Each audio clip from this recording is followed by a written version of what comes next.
Okay, Bismillahir Rahmanir Rahim. Nahmaduhu wa nusalli ala rasulihil kareem. Amma ba'd. Today we are going to talk about one of the greatest scholar. Uh, we know him by the name of Shaykh al-Islam. I think he was the first person to be called a Shaykh al-Islam. At the same time, this Shaykh al-Islam was also a controversial Muslim scholar. He was a muhaddith, he was a theologian, judge, jurisconsult, and also he used to be a philosopher. Someone called him as the renewer, the mujaddid of the 7th century. He was a member of the Hanbali school. There is a lot to talk about before we go into his economic concept of Ibn Taimiyyah. I would like to talk to you about his background. Then I will talk to you about his work. We all know that his famous work, which is Kitab al-Hisbah, but there are many other works as well, which I'm going to particularly I'm going to point out those works as well. Then we will jump into his economic concept. I don't think that I can finish in one class. Probably I might need minimum 2 or 3 classes. So let us talk about him. Quite interesting, fascinating personality, by the way. He was born in 1263. Corresponding 661 Hijri. He was born in the place called Harran. Last time it was under the Sultanate of Rome. So basically he was born in Rome, the Rome that was promised by Allah subhanahu wa ta'ala, Ghulibatir Rome. Yeah. So the Rome is actually Turkey, Persia, it was like Greek and Byzantine. It's like a mainly Turco-Persian Sunni Muslims who had become, it's like the parts of the Anatolia conquered by Eastern Roman, and also it is called empire by the Seljuk. The Seljuk Turk is actually the one who were running this Rome. So, so this is the place where he was born, but he was not living there very quickly. Early, he moved to Damascus, Dimashq, and then he lived under the Mamluk Sultanate, where actually, he became a big scholar, a mufti, a muhaddis, and also mutakallim and faqih. At the same time, he has to become also controversy. I think if you ask me, I don't think anybody, according to, I don't think any other scholars became controversy like Imam Ibn Taimiyyah, Shaykh al-Islam Ibn Taimiyyah. So I would like to talk to you about it, before. I know this class is about economic concept of Ibn Taimiyyah, but there is no point of knowing his economic concept without knowing, who was he and what was he doing. Especially today, I think within these last 50 to 70 years, that we have movements like ECON, Wahhabi, Salafi, these are the things. Everybody actually, following a Shaykh al-Islam Ibn Taimiyyah, you must know what is it actually. Is there any political background? Is there any jurisprudence background or theological background? These are the things, couple of things. So, talking about, his full name is Ahmad ibn Abdul Halim, ibn Abdul Salam, ibn Abdul Khidr, ibn Muhammad bin Khidr bin Ibrahim and Namiri al-Harrani. This is what he called, Hamiri and Harrani. So Imam Ibn Taimiyyah is the name Ibn Taimiyyah, because his name is Ahmad. People call him Ahmad ibn Abdul Halim. His father is Abdul Halim. But the name Taimiyyah comes, actually, it goes to the family name. That's how his name became a Taimiyyah. At the beginning of the starting from adolescent, he actually had a very simple life. He was very much dedicated to learning, writing, and teaching as well. He was the one of the person who became, no one has done it actually. He became the judge in quite. He was very young that actually he became judge. Also, offer has been given as an official position. But he didn't want it. He didn't want to accept it. His life was actually mostly into religious scholarship and also the political activism. This is where actually I want to come later. I know why he became the controversy. He become the controversial prominent scholar.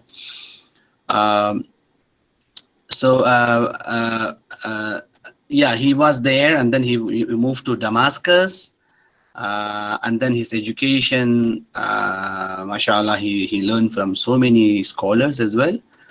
And when it comes to as a scholar, as a life as a scholar, he actually had many, he was quite famous for issuing fatwas. That's why you can see that Majma' Fatawa Ibn Taymiyyah is quite a big, huge compilation. All right. So now, when he had everything, he learned everything. His job is to issue fatawas. This is where actually the controversy starts. Because of his fatawa, he happens to be. He's been imprisoned in many occasions.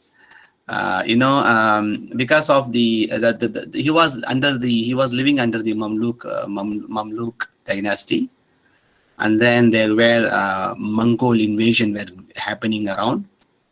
So you can see that his life is actually with so many turns, and if we can remember a few things, that would be better for this class. First of all, when he was asked by the Sultan to write something on Aqidah, the creed, okay, then he was actually a judge. Then he was requested by the Sultan to write something on creed. Then he wrote a book, Al-Aqidah al-Wasitiyyah. Al-Aqidah al-Wasitiyyah. And then in that book, he actually described that Allah and his own form of Allah subhanahu wa ta'ala, the way that Allah subhanahu wa ta'ala look like. It's like that's because there is a hadith. The hadith comes in Sahih Bukhari and Muslim. It's a very authentic hadith. Inna Allah khalaqa Adama ala suratihi. So this is the hadith, all right? So now, the meaning of the hadith is, Allah subhanahu wa ta'ala created Adam ala suratihi, in his design or in his way, the way. So now, the suratihi, the big problem here is the dhamir ha, where it goes. Is it goes to Allah subhanahu wa ta'ala, or is it goes to Adam alayhi salatu wasalam himself? So now there are many different opinions of this hadith. Some scholars, they say ala suratihi means Allah subhanahu wa ta'ala created Adam in his design, in Allah's design. Somebody say, no, Allah subhanahu wa ta'ala created Adam in his own Adam's design. Right? So now, when it comes to Ibn Taymiyyah, Shaykh al-Islam, he actually he was actually accused of anthropomorphism. What is it actually, anthropomorphism?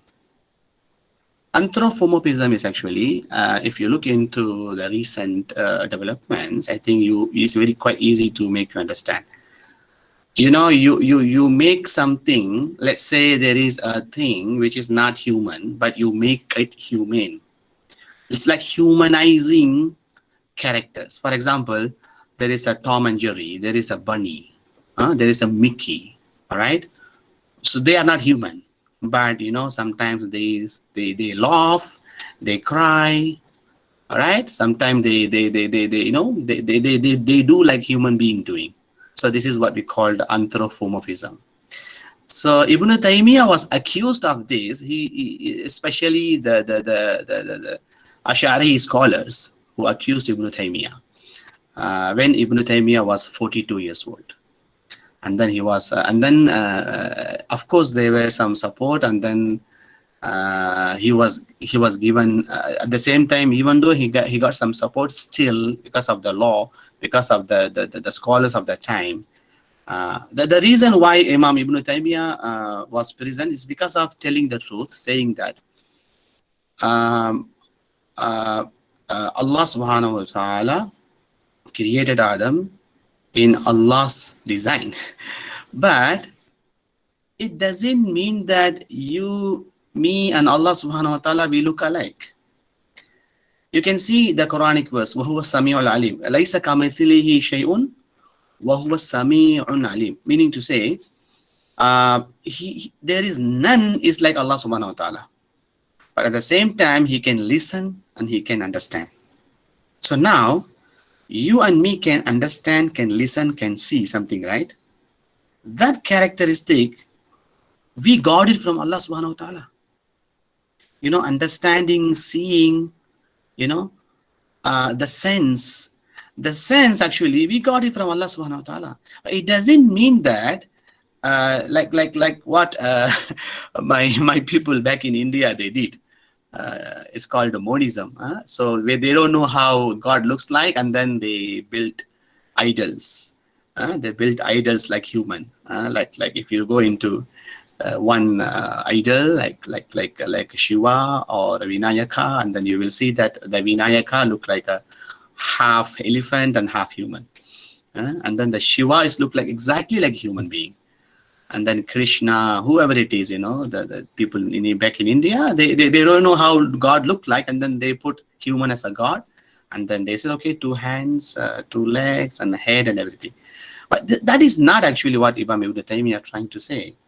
We need to understand that because the hadith is authentic hadith, even to make that hadith, to get some support from other hadiths, Prophet ﷺ said in another hadith, ala surati rahman, inna Allah khalaqa Adam ala surati rahman. So now you can clearly see Allah created Adam in the design of Rahman. So who is Rahman? Rahman is Allah subhanahu wa ta'ala. Very, very simple as that. So this is what actually the accusation, and then he didn't stop telling the truth. This was the first time he went to prison. The next time, again same thing come again he went to prison. Then in 1309 in Alexandria, when he was in house, he was arrested in house. And then later when he came back to Damascus, there was an issue of a triple talaq.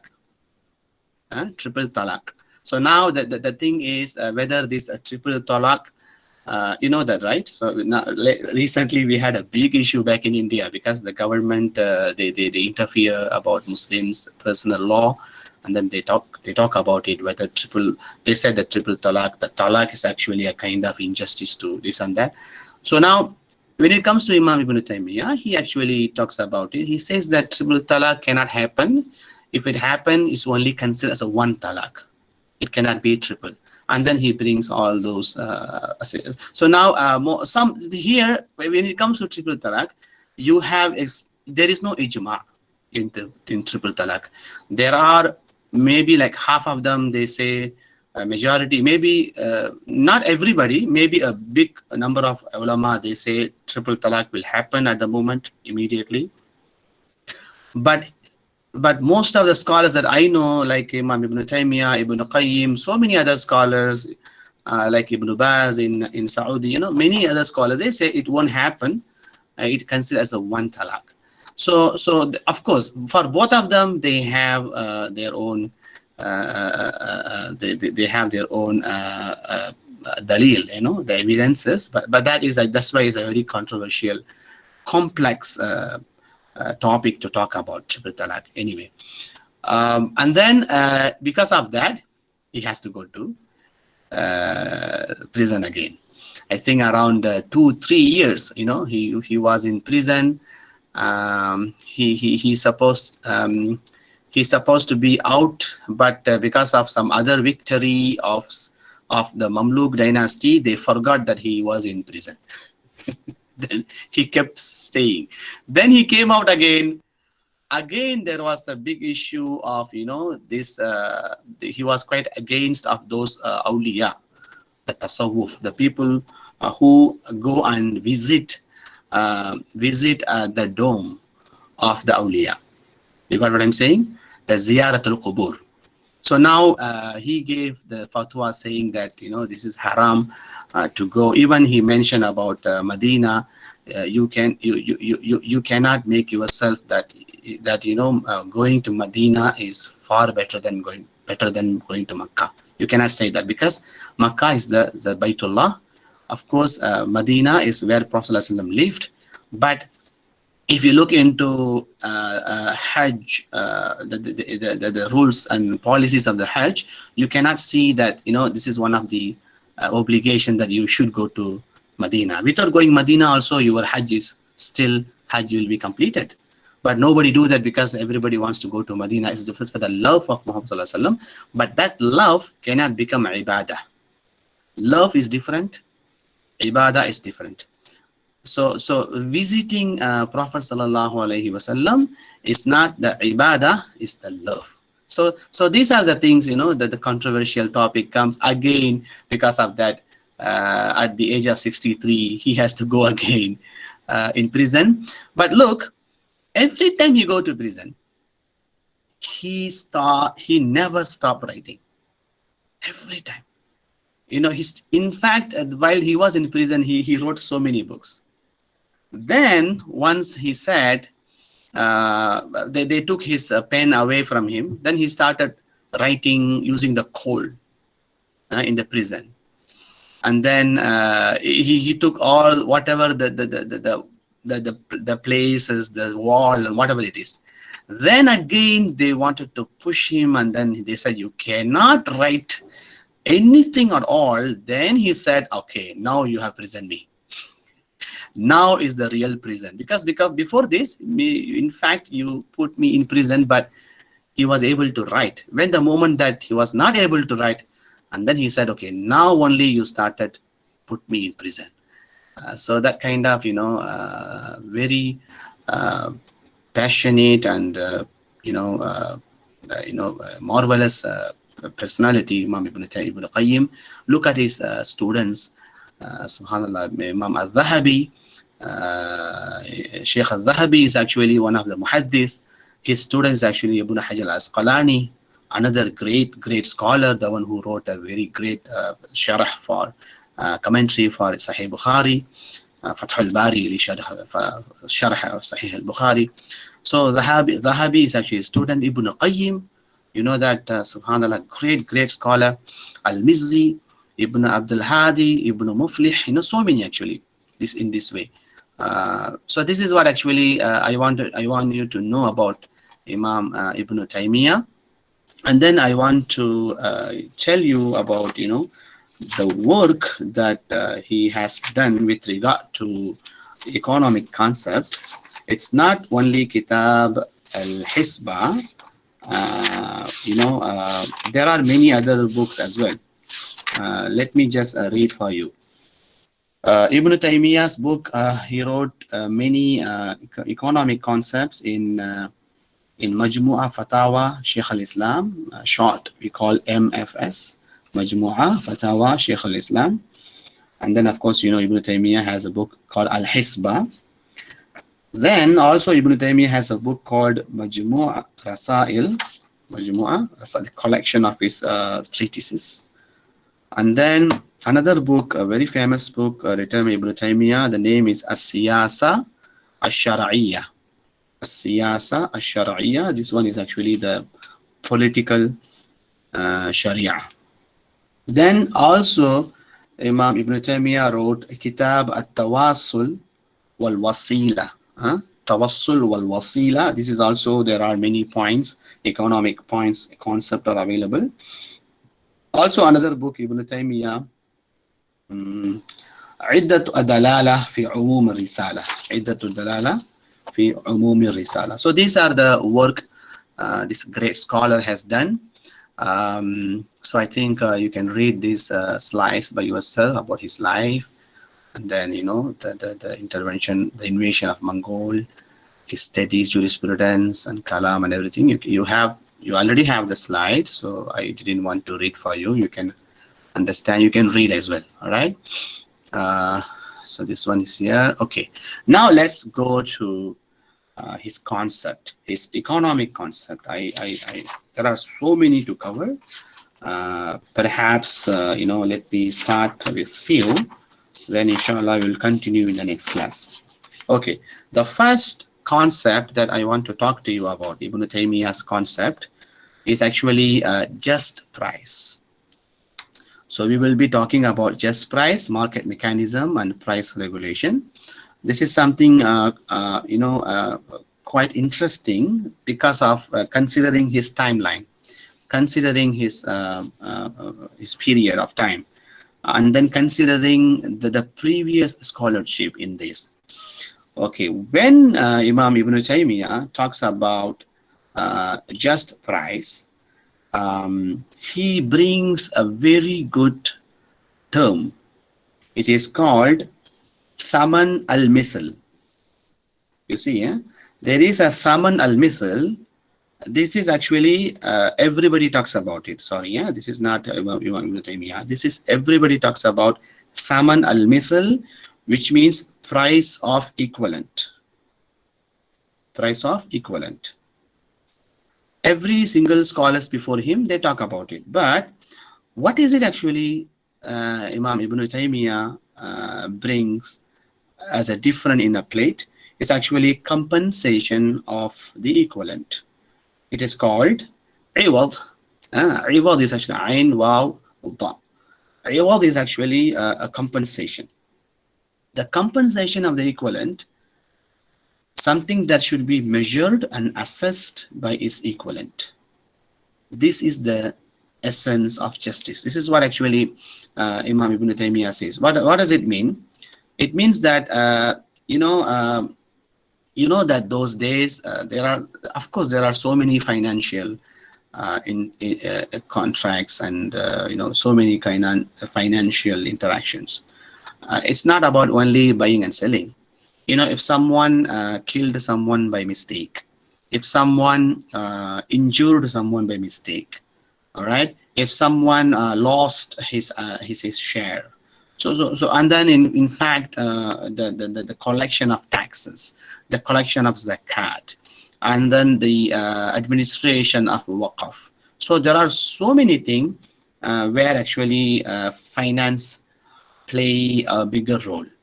So now the most of the scholars before him, they talk about price of the equivalent, which means that whatever the price that you want to give, if you agree, okay, I give it to you. But Imam Ibn Taymiyyah, he went a step further, and he says that whether it is a grant made by the government, a grant made by the governor, or a compensation by a business agent, wakil, or a remuneration by a business partner in musharaka mudaraba. All these in these scenarios, when you are actually you are paying something or you are collecting something, you must make sure that you must make sure that the money that you are paying is actually based on the analogy and assessment of the thing, which is actually equivalent. So the uruf plays a bigger role. It has to be something that very much justice, which is very just. It has to go with everybody. It's not that two parties. It must not be within only two parties, because you see what happens. You go to a market, and then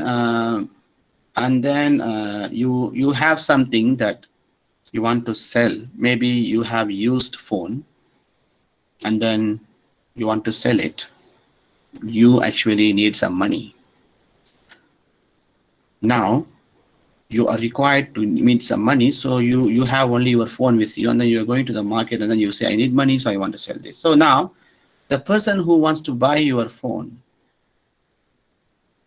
he pay a few hundred, and then he say, okay, I want to take this phone. But in reality, the one who buy from you, he is using your ignorance of that particular product and the price. You understand what I'm saying? Meaning to say, the price must be something. It's not actually the price of it's not actually compensation of the equivalent. It could be the price of equivalent. The buyer, when he buys the phone from you, he pays you the price of the equivalent, which actually you agree. But is it the compensation of the equivalent? This is what actually Imam Ibn Taimiyyah. Now look at it. You can bring this anywhere. You can bring this. This is what actually he talks a lot about it, but it all makes sense today. Because now why there is a certain product actually very expensive and it is not affordable, and why it is actually we are allowing some companies, some brand, that they can charge anything they want. And do we have the proper mechanism to understand that the proper price of that product is all about our ignorance? Just look at it. I don't stop you to do business and become rich. I'm just asking you to think that you don't do injustice. You cannot become a millionaire or billionaire on the cost of someone is losing his money. That's not actually Islamic. That's not actually even moral. That's not even ethical, right? So now put everything there. Ask yourself, how much exactly the real price of this phone? How much exactly the real price of this shoe? How much exactly the real price of this dress that I'm wearing today? Am I paying extra because of that actress who came, the celebrity who came, and then who advertised? Am I paying because the company has bought some share in the share market? I'm paying this because the owner of that product, the owner of the company, the CEO, is enjoying in an island because he is buying an island, a private island, and today I'm paying. I know I'm paying a little, but look at our collectively speaking, everybody paying that money, right? So this is what actually is quite interesting that Imam Ibn Taimiyyah talks about it. And today is very much relevant. Today is very much relevant. Why actually we are going behind the brand? Why is it actually we don't mind to pay 1,000 times or 100 times from the market price? Just because we are enjoying, is there anything that actually giving us other than other than showing to others? Is it really giving you the pleasure of using that product because it's really worth it, or is it giving you pleasure because I can show to somebody that I have this brand? So this is all actually comes into consideration when Imam Ibn Taymiyyah talks about, the price of the equivalent and the compensation of the equivalent. This is very interesting topic as well. He also says that there must be when you are doing this, he gives so many perspectives, from buyer to seller and then seller to buyer. He says that when you the same thing goes to the compensation. For example, it's not necessary only he talks about the buy and sale. It is also about the services that you are having. Let's say you want to have your hair straightened, or you want to have your face good, or you want to have your nail, or maybe you want to you want to go to gym, and then you make your body strong. Even the services as well comes together. He talks about there must be an obligatory justice, which is adl al-wajib, and there must be desirable benevolence, which is ihsan mustahab. You can actually start with the proper the proper ibadah, the proper compensation, and then if you want to give extra, then it becomes ihsan. The same thing he talks about the other side. You give more product, you give the rightful product for the price. Let's say you are selling 5 apples for 10 kilo, sorry 5 apples for 10 ringgit, and then it is the rightful equivalent, you think. Then you add one more apple for 10 ringgit, which is actually benevolence. The same thing he talks about the buyer as well. You pay 5 apple, you pay 10 ringgit for 5 apple. Now you pay extra 1 ringgit, 11 ringgit for 5 apple. This is all, the additional thing can become benevolence, but the moment you pay 9 ringgit for 5 apples, even though you reduce 1 ringgit, do you know what is it called? It is called injustice. Look at the difference between injustice and benevolence. It's a very small line. If I pay 11 ringgit for 5 apples, the 1 ringgit become benevolence, ihsan. If I pay 9 ringgit for 5 apples, even though I pay only less than 1 ringgit, but it is called dhulum, which is injustice. The same thing he talks about the other side. You are supposed to give him, let's say you're supposed to give him 10 pieces of strawberry for 20 ringgit, but you gave him 9 pieces of strawberry for 20 ringgit, even though you reduced 1 piece. Remember that one deduction is actually haram. It becomes injustice. So this is all actually talks about he talks about the customary compensation, equivalence, and then subhanallah, really I really like this kind of arguments, this kind of policies. And then every time he talks about it, he also says that government should play the role. This is where he brings about al-muhtasib, al-hisbah. This is where he says the government should play the role. It is not completely free market. I understand, I agree with the free market, but free market cannot be totally free. I know you must be given freedom, but too much freedom will make you what? Too much freedom will make you go for injustice. So there must be some regulations. There must be some policies which can actually regulate your financial activities. So he talks about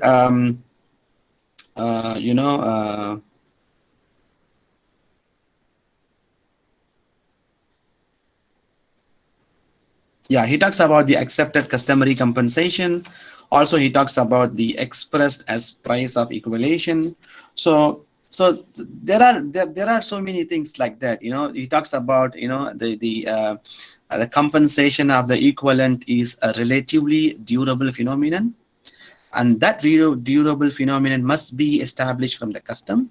And then the other side, the price of the equivalent is a variable which should be determined by the forces of supply and demand. So this is all, he talks about all these. I even have the Arabic words. I can give you the Arabic word. He talks about al-wajh al-ma'ruf, the normal way.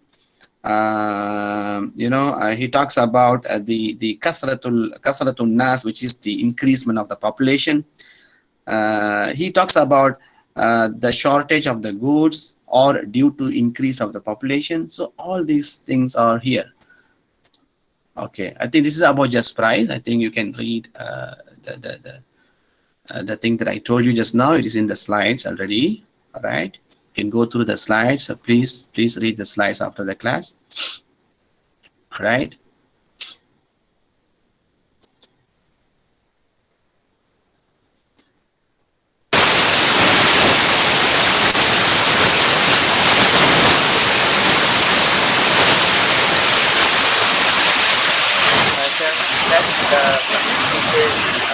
The mic is having issues again.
Can you hear me now?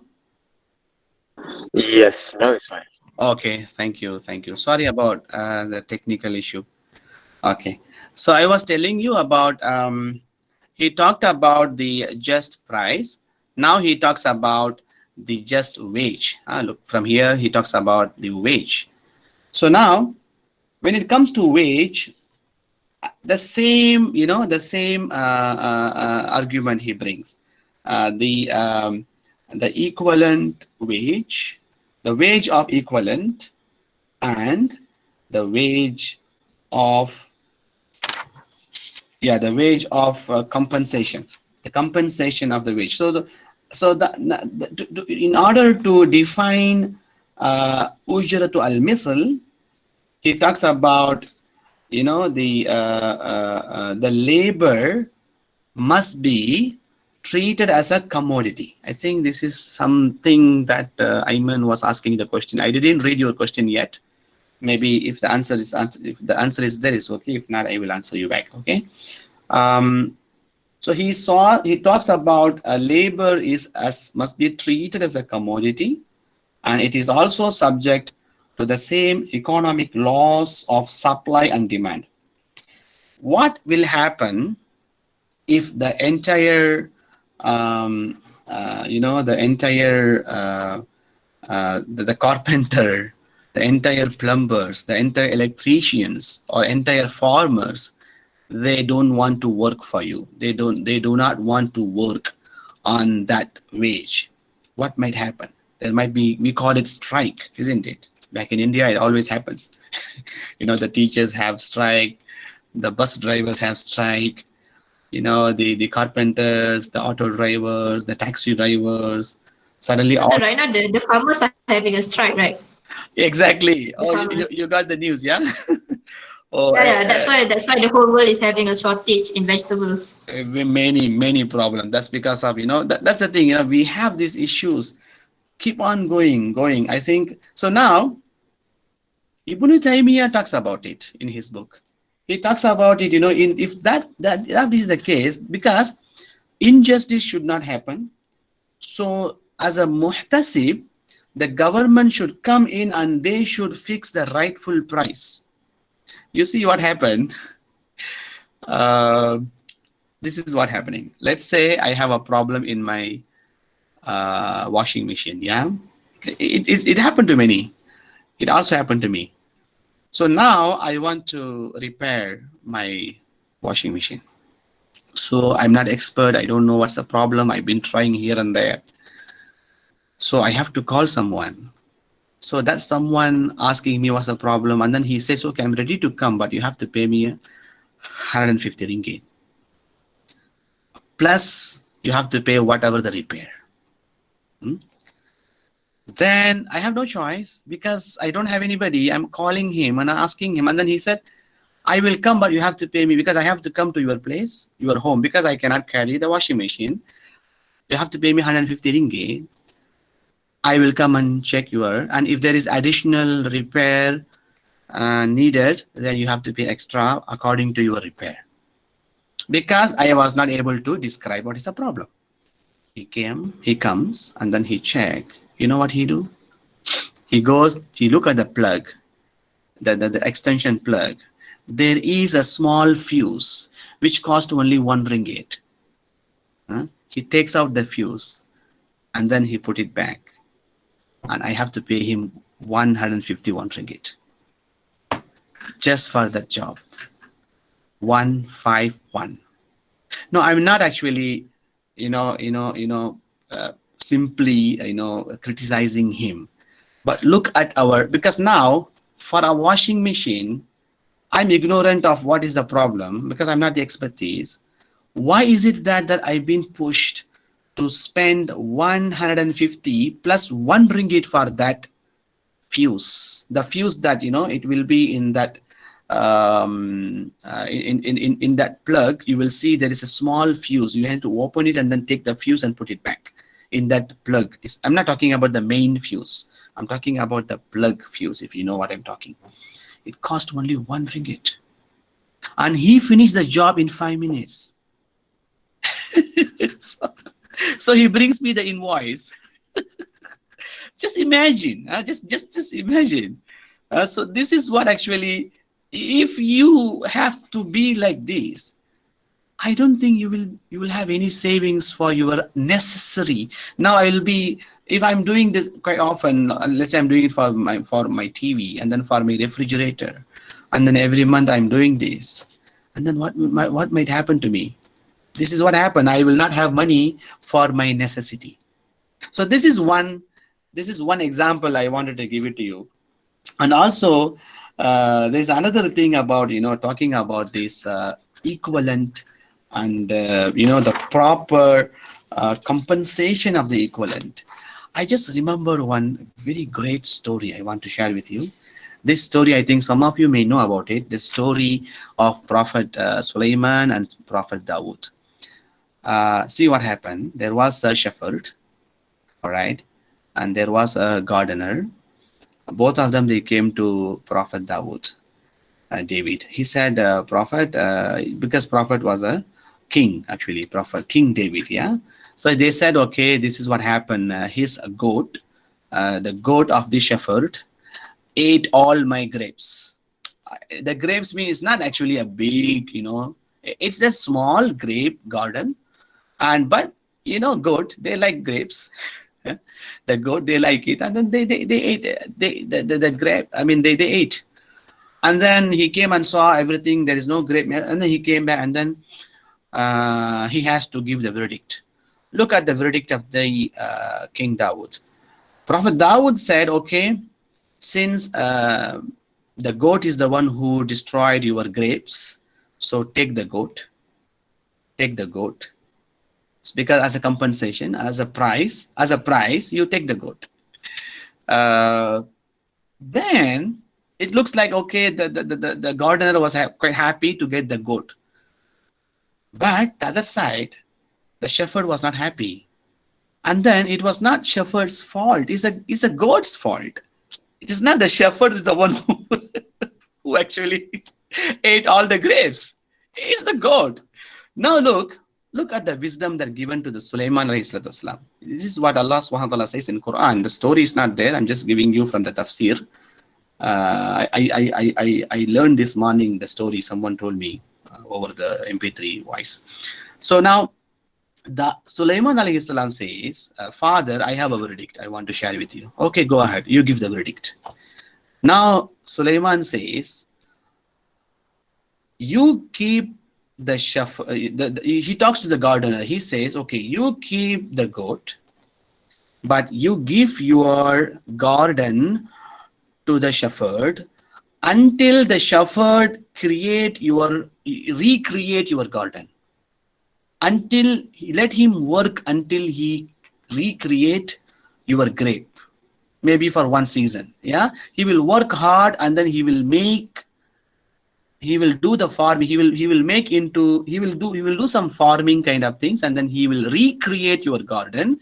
Till that time, you can use the goat's milk, and then once he complete his work in your garden, you return your goats to him, and then you keep your garden. So this is a kind of win-win situation, because the shepherd is not losing his goat, right? At the same time, there must be something equivalent of. This is what actually Imam Ibn Taimiyyah talks about. He didn't tell the story. I'm just saying. I'm adding up. This is a kind of story. Reminds me that this is what Ibn Taimiyyah talks about. The wage of equivalent. I mean the compensation of the equivalent, because that gardener must get something while the shepherd is doing something in his garden, right? So these are the things. So I hope you understood. This is actually wisdom. And then again, Imam Ibn Taymiyyah talks about even. Okay, he talks about the price, and then he talks about the wages. Now he talks about the profit. What is the just profit? What is the profit of the equivalent? So he talks about al-ribh al-ma'ruf, earn profit in the commonly accepted manner. He talks about the exploitative ghaban fahish. If you remember Ghubun al-Fahish in Fiqh 1, I think I taught you. Some of you I taught you, right? He talks about that because he doesn't approve an abnormal rate of the profit. This is what the profit that I talked to you earlier as well. You cannot have you cannot have that additional profit. You cannot justify with that profit because it is my product. I can say whatever the price it is. There must be some justice. So that's how Imam Ibn Taymiyyah even talks. He says that you cannot even sell something with a higher profit to the muhtaj.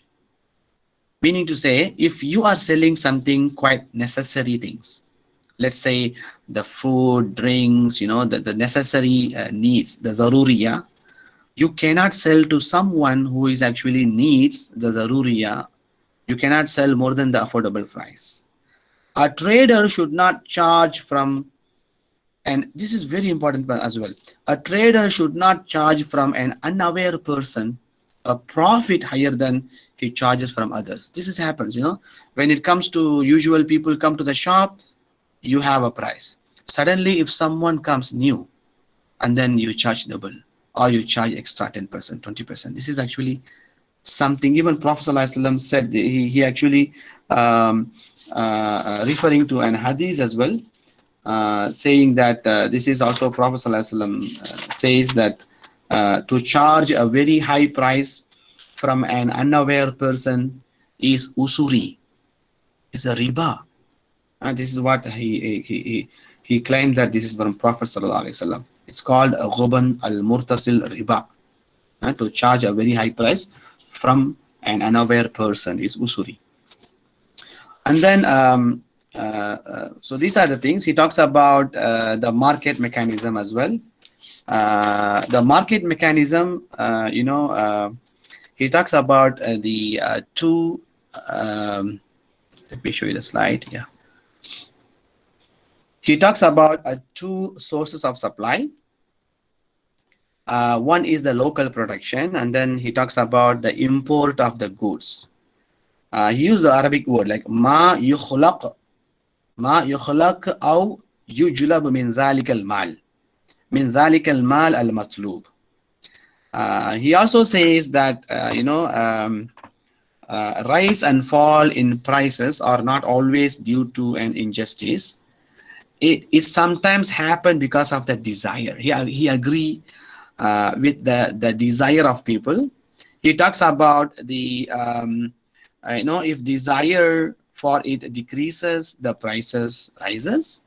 If availability of the good increases and the desire for it decreases, then price comes down. So this is all he writes. He talks about it. He talks about the scarcity, or you may call it abundance.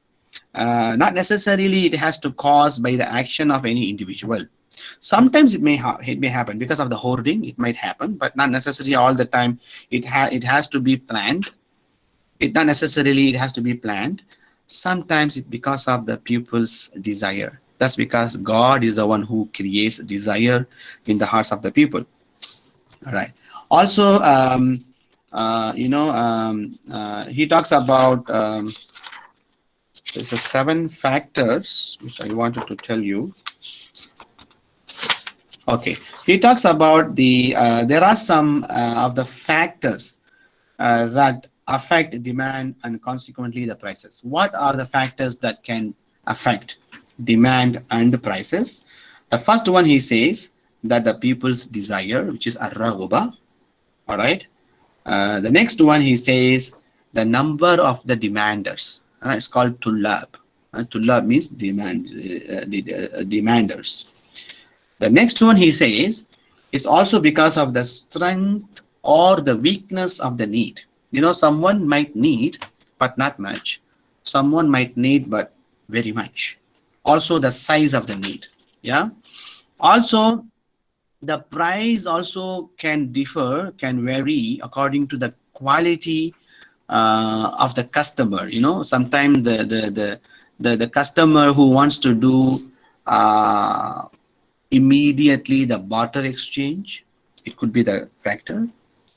Sometimes the customer will do the exchange. It won't be the barter exchange. It will be the money exchange, the currency exchange.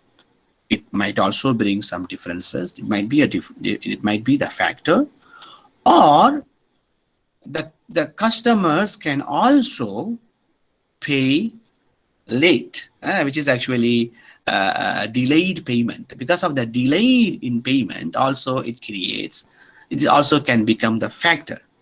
Also the money, the kind of the money that they use, whether they use dirhams or dirham. Now we have problems like, for example, using the euro, using the USD or rupees or ringgit. These things also, like we have petrodollar today, these things also can influence. Also, the purpose of the contract also can influence, right? And then the business people, the way they do business, for example, the leasing and the renting, this is also can create differences, can become the factors. So this is all, mashallah, Imam Ibn Taimiyyah, he talks about it. And then he also talks about the price regulation. So please, all this is available in this slide. So I want you to read the slide one by one. Okay. So when it comes to price regulation, he says that, to force people to sell object which is not obligatory to sell, or to restrict them from selling a permissible object, or injustice, and injustice is unlawful. You cannot force someone to sell. At the same time, you cannot restrict them. You cannot even let them hoard. So both of the things are actually can become injustice and unlawful. Also, he talks about knowing something about the market, the knowledge of the market and the commodity is actually very much necessary. And also the consent requires knowledge and understanding. This is also very much necessary. It is for the authority to compel a person to sell his goods at a fair price when people are in need of it. So these are the things he talks about it in price regulations. All right. And then I think I will stop here. The money and monetary policy goes again, the big one. Perhaps, inshallah, we will do that in our next class. Yeah. Okay. So this is your attendance. Yeah.